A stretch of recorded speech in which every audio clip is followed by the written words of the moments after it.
What's up YouTube, c'est Eyo Coralie, j'espère que ça va bien. Aujourd'hui on se retrouve pour une vidéo en fait où je vais tester les produits cosmétiques, les produits maquillage de la marque Pat McGrath. Donc ça je l'ai évoqué dans la vidéo précédente, en fait je savais pas si je voulais vraiment faire un crash test ou pas sur ces produits parce que c'est des produits que de moi-même je n'aurais pas acheté.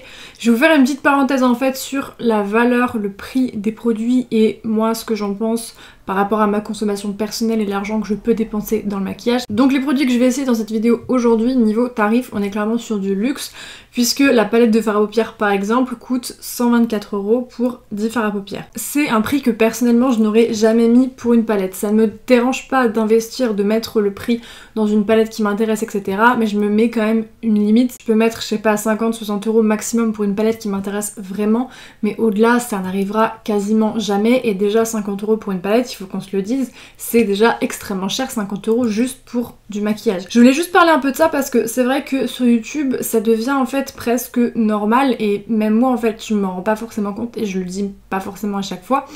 Quand je présente par exemple des palettes à 50 € par exemple, genre des palettes Anastasia Beverly Hills, ce genre de truc, je parle pas forcément du prix, mais c'est vrai que c'est devenu presque normal, alors que 50 € pour du maquillage, oui on est tout à fait en droit de trouver ça extrêmement cher, et moi je trouve ça d'ailleurs cher pour du maquillage. Moi j'ai la chance de recevoir des produits make-up gratuitement, ce qui fait que je dépense au final très peu d'argent dans le maquillage. J'achète quand même des produits de temps en temps parce que forcément je reçois pas tout et c'est tout à fait normal, et il y a certains trucs que j'ai envie de me procurer, etc. Mais j'ai pas envie de trop acheter non plus parce qu'avec tout ce que je reçois, j'ai pas grand intérêt à acheter d'autres produits par exemple. Mais si jamais je ne devais pas recevoir de produits make-up et que j'avais une consommation tout à fait lambda de maquillage comme une personne hors YouTube, c'est sûr que ce genre de prix, par exemple 125 € pour la palette, c'est jamais un truc que j'aurais mis pour du make-up. C'est vraiment un tarif que je trouve pour moi beaucoup trop cher, beaucoup trop luxueux, beaucoup trop pour du maquillage. Enfin 125 €, ça représente quand même beaucoup. 124 €, 1 euro de moins, ça change pas grand chose. Et le problème en fait, j'ai l'impression, c'est que ces marques de luxe, etc., ça devient en fait normal de les montrer sur internet sans parler du prix. Alors oui, comme justification, il y a par exemple le fait que la taille des fards à paupières sont plus importants. Je me suis renseignée par rapport à la marque Pat McGrath. Il y a 2 grammes de fards à paupières, ce qui est plus que dans d'autres marques, etc. Mais objectivement, une palette de fard à paupières, c'est très très rare qu'on arrive au bout et qu'on termine tous les fards de la palette dans une vie en fait. Qu'au final, en fait, le prix des produits make-up augmente de plus en plus quand il y a des nouvelles marques qui arrivent sur le marché. Alors c'est pas le cas de cette marque parce que j'ai regardé, en fait, elle a été lancée en 2015. Mais quand il y a des marques plus récentes qui se lancent, ça tape direct dans des prix type haut de gamme. Par exemple, moi je sais pas, moi 20 € le rouge à lèvres, on va être sur du 40 € le fond de teint, etc. Qui sont déjà des prix qui, je trouve, moi, sont élevés. C'est des tarifs que je mets si les produits m'intéressent, etc., que je veux essayer. Mais c'est vrai que 40 € un fond de teint, qu'on se le dise aussi, c'est cher. Pourtant c'est devenu tout à fait normal. Pareil, je voulais revenir sur un autre truc, alors ça dévient un petit peu du sujet principal, mais bon, quelque part c'est pas plus mal que d'en parler aujourd'hui. Le fait que quand on est youtubeur, forcément on ait beaucoup de produits maquillage, c'est pas quelque chose qui devrait être considéré comme normal. Il faut vraiment prendre une distance par rapport à ça en tant que personne qui regarde la vidéo. C'est-à-dire que en tant que youtubeur, quand tu fais des vidéos beauté, etc., tu reçois des produits de marque pour les tester en vidéo, etc. Alors moi ça me paraît logique, et ça me paraissait aussi logique quand j'étais pas youtubeuse et que j'étais dans la place inverse en fait, mais j'ai l'impression que c'est pas forcément logique pour tout le monde, donc autant en parler maintenant. Mais par exemple, quand je vais faire une vidéo revue, que je vais vous montrer tel et tel produit, si je les montre, c'est pas pour que vous les achetiez. Si vous les achetez derrière, j'en ai strictement rien à faire. C'est pas pour pousser à la consommation et pour vous donner envie d'avoir autant de produits que ce que nous sur YouTube on peut avoir. C'est pas ça le truc en fait. C'est quand on va faire par exemple une revue sur un produit ou qu'on va montrer une palette et tout, c'est plus pour donner un avis, parce que moi par exemple à 16 ans j'ai acheté du maquillage, j'ai acheté quoi? J'ai acheté des produits coréens parce que c'était pas cher, et puis Make Up Revolution. Si jamais je voulais acheter un produit plus cher, par exemple je voulais acheter une palette Too Faced, j'avais économisé pendant plus de 3 mois, je voulais m'acheter une palette Too Faced, j'allais forcément chercher des avis sur internet et j'allais tomber sur YouTube.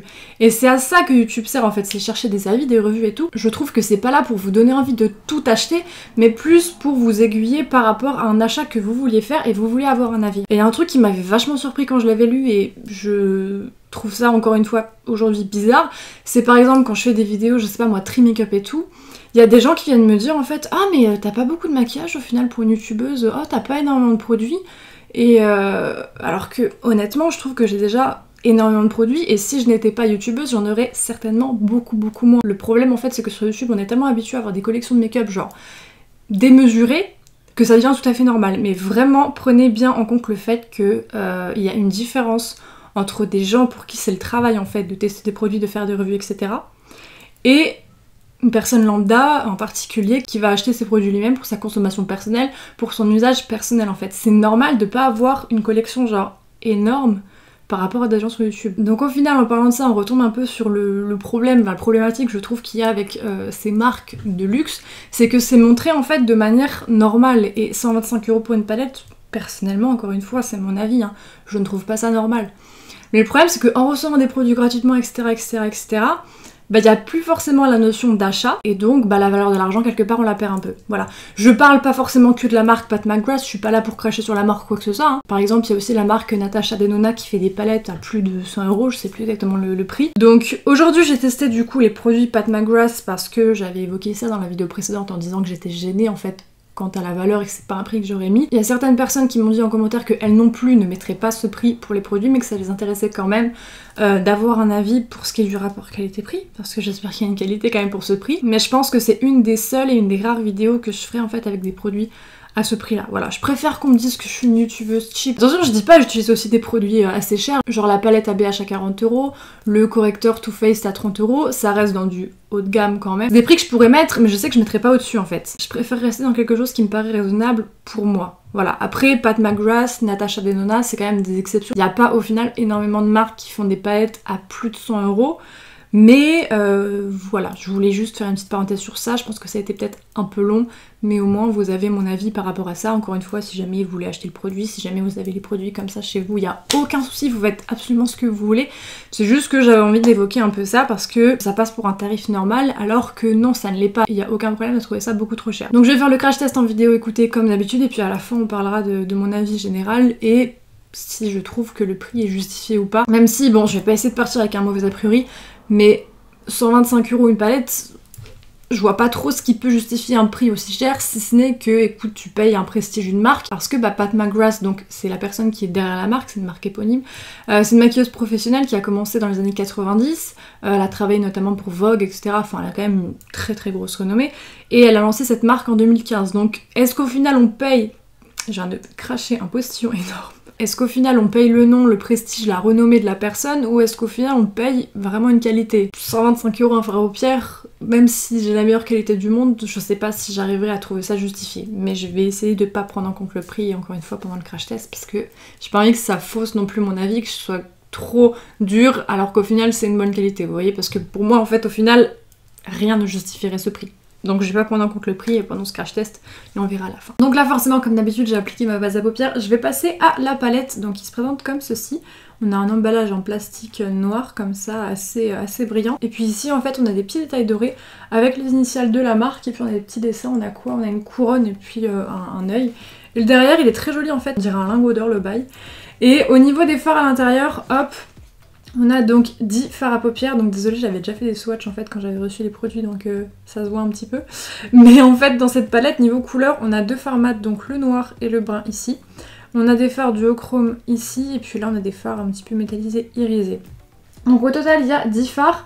Et la palette c'est la Mothership, alors c'est pas écrit dessus, derrière c'est juste écrit Mothership, mais il me semble que moi c'est la numéro 3 ou 4, je sais plus exactement, de toute façon vous avez la référence qui s'était affichée à l'écran quand j'ai fait le montage. Cette palette fait partie d'une gamme de palettes qui s'appelle la collection Mothership, et j'en ai une parmi, je crois qu'il y en a pas mal au final. Hein. Je vais tester cette palette aujourd'hui et quoi de mieux pour la qualité, j'ai envie de vous dire que tester un fard noir. Parce que le noir c'est des trucs ça passe ou ça casse. C'est soit assez intense, ça fait pas de chute, c'est nickel, soit ça se voit pas et ça fait des chutes à mort. Ça a pas l'air poudreux dans le pan. Alors pour l'instant je trouve que ça fait pas du tout de chute. Et ça applique très très bien. Après je le trouve peut-être un peu sec. Genre ça fait penser un peu au fard Anastasia Beverly Hills. Qui sont assez secs.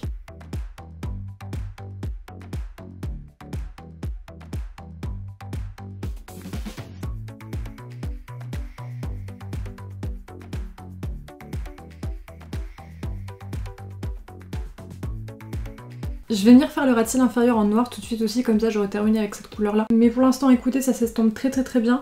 J'ai pas du tout eu de chute et le noir est très intense, donc écoutez c'est un très bon fard à paupières noir.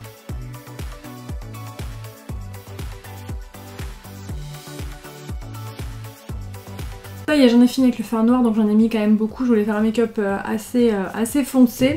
Donc voilà, écoutez, c'est chose faite. Je vais passer maintenant au fard qui est gris métallique irisé comme ça. Hop, je vais appliquer sur ma paupière ici. Et puis après, à l'intérieur, j'appliquerai un fard à paupières duochrome. Donc je pense que je mettrai le bleu. Et si j'ai encore assez de place, je mettrai peut-être un petit peu ce rose violet. Alors quand il est comme ça, vous voyez, il est orange.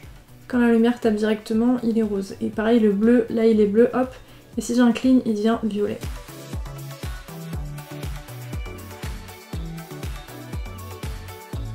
Au final, niveau reflet, je suis peut-être un peu déçue. J'ai pas l'impression que le fard soit si irisé, si brillant que ça. Bon écoutez, je vais passer au fard du coup bleu-violet juste à côté. Juste le swatcher parce que comme c'est un fard duochrome, c'est intéressant.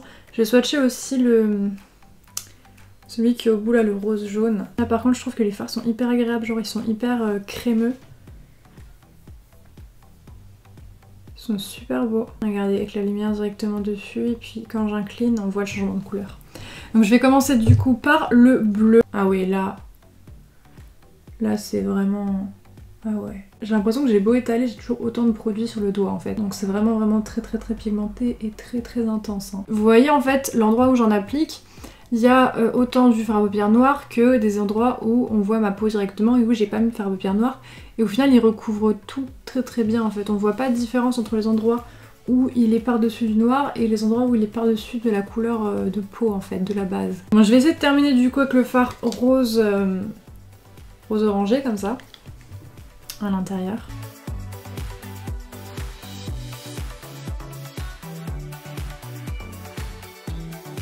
Maintenant je vais terminer par le coin interne et je vais venir mettre, je pense, ce fard qui est champagne tout en haut. Et du coup comme le fard de chrome que j'ai mis à l'intérieur il est rose et orangé comme ça, bah, ça passe nickel avec le champagne quoi, ça fait de la continuité. Voilà du coup pour les fards à paupières que je vais porter aujourd'hui, je vais pas en rajouter parce que bon voilà, je pense que c'est déjà assez foncé, assez chargé. Je vais passer au mascara parce que le trait liner honnêtement, vu la dose de fard à paupières noir que j'ai mise, sert à rien. Donc le mascara se présente comme ceci, donc c'est un tube noir en plastique et on a écrit Pat McGrath Labs du coup en doré sur le devant.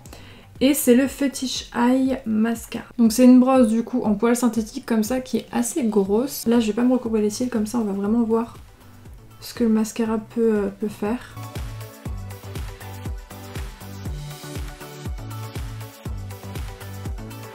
J'ai fini d'appliquer le mascara, alors je vous laisse un peu regarder du coup ce que ça peut donner. Quand j'ai vu l'aspect de la brosse et sa taille, je me suis dit bon, j'espère qu'il va pas me faire de pâté, parce que c'est vraiment une grosse brosse et elle a pas vraiment de forme, genre elle est assez allongée.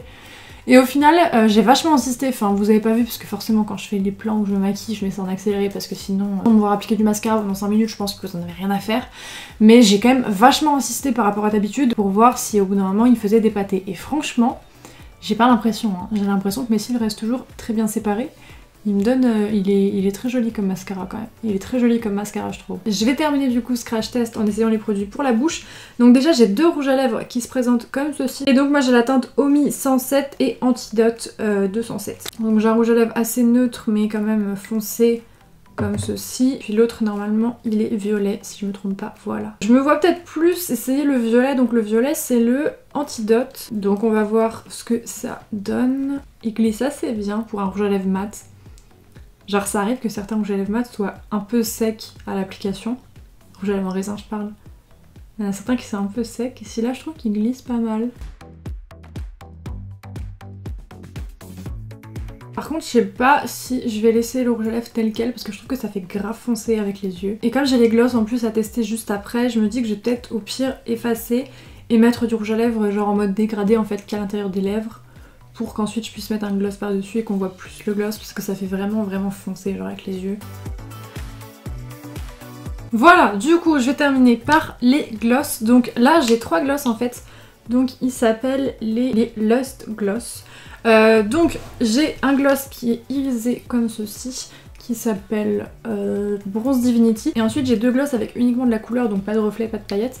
Donc le rose s'appelle Prima Donna, petite pensée à Marina Diamandis. Et le brun neutre comme ça, bah, celui que j'avais essayé, le seul produit que j'avais essayé de cette marque donc dans la vidéo précédente, c'est le For Real. Donc pour que ça puisse matcher avec le violet, je pense que je vais mettre le rose parce que les autres ça va faire un peu bizarre. L'embout mousse est assez grand, genre c'est pas mal.